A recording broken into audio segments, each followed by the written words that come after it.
এই গল্পটি হয়তো আপনার জীবন বদলিয়ে দিতে পারে। গল্পের নাম ভালোবাসার প্রতিদান। চরিত্রসমূহ: রুমি ৮ বছরের কৌতূহলী ও মায়াবী ছেলে, আম্মু রুমির স্নেহময়ী মা, বুড়ো চাচা একা, দরিদ্র ও বৃদ্ধ লোক, দোকানদার মামা হাসি খুশি ও সদয় এক দোকানদার। একটা শান্ত ছোট্ট গ্রাম, সেখানে থাকত রুমি আর তার মা। রুমি ছিল দুষ্টু, কিন্তু তার হৃদয়টা ছিল একেবারে সোনার মতো।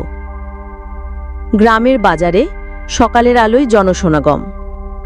রুমি আশ্চর্য হয়ে, আম্মু, ওই বুড়ো চাচা মাটিতে বসে কাঁপছে, ওনার তো জুতো পর্যন্ত নেই। আম্মু কাতর গলায়, হ্যাঁ বাবা, উনি একা থাকেন, কেউ নেই ওনার। সকাল থেকে কিছু খানওনি হয়তো। তাহলে আমি আমার বিস্কুটটা ওনাকে দেব। আজ আমার জন্মদিনে আমি কাউকে খুশি করব। আম্মু হেসে, তুমি তো সত্যিকারের বড় মানুষ হয়ে গেছো রুমি। রুমি ছুটে গিয়ে বুড়ো চাচার সামনে হাঁটু গেড়ে বসে, চাচা, এটা আমার জন্য আম্মু এনেছেন, কিন্তু আমি চাই আপনি খান। আপনি হাসলে আমি সবচেয়ে বেশি খুশি হব।